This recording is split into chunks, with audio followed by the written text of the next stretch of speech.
Something that came to mind for me a few years ago was deal with the realities of today. And you might say, well, what does that mean? It means to deal with what you have going on today. I sometimes, or even I'm like, God help me, but I would have the tendency to come up with these broad, crazy scenarios about things, or, instead of dealing with what's going on right now. You know what I'm saying? I'm up here fretting about what's going on this weekend, and when I say deal with the realities of today, and today we're talking about finances. I remember there was a time when, before I moved to my current city, back home, I just had all kind of financial issues. I had all kind of financial indiscretions going on. Me, myself was doing these things, not taking care of my money. So to escape that, what I would do was I was going to attending a church out of town, probably about an hour or so away. So I would make sure, like, I would go out to eat with them. I would try to hang, with my church family on, sometimes outside of church or days other than church. And the reason why that's big is because when I did this, if I went out to eat, I really did not have the money. But because I was so, my mind was so just backwards on, Kim, you need to sit at home, you need to cook, you need to sit down and figure out what's going on with your money. I would try to use the hanging out as an escape. You see what I'm saying? I did not deal with the realities of my today at that time. I didn't deal with the reality of I'm going out to eat at the tune of $20, maybe for me and my daughter. And back then, this was, $20. It fed you. It might not today, but it did back then. Instead of using that $20 for bills, or to put on the bill, or maybe even gas, even though gas was a lot less expensive back then, but I would try to use it to, just to soothe myself. I would use it to as a pacifier.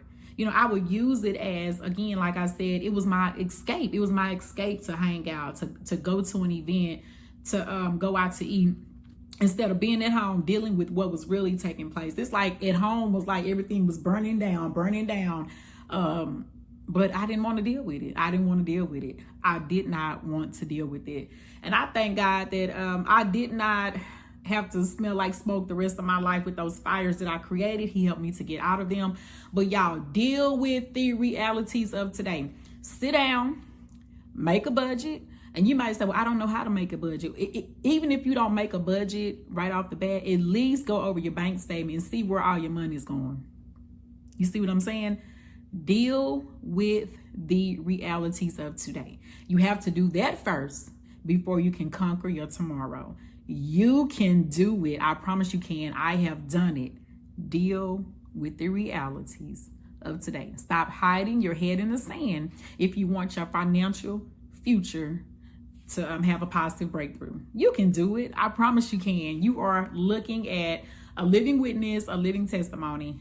God was able to help me as I help myself, because I say to do your best and allow God to take care of the rest. You have to start somewhere, and starting with the reality. What is your reality? Is your reality that your bank account is overdrawn? Do you have insufficient funds every month? Do you write a certain bill or a specific bill? Do you pay that bill knowing that's what is going to take you into negative overdraft? But you say, oh, I just make it up. We don't want to keep living like that.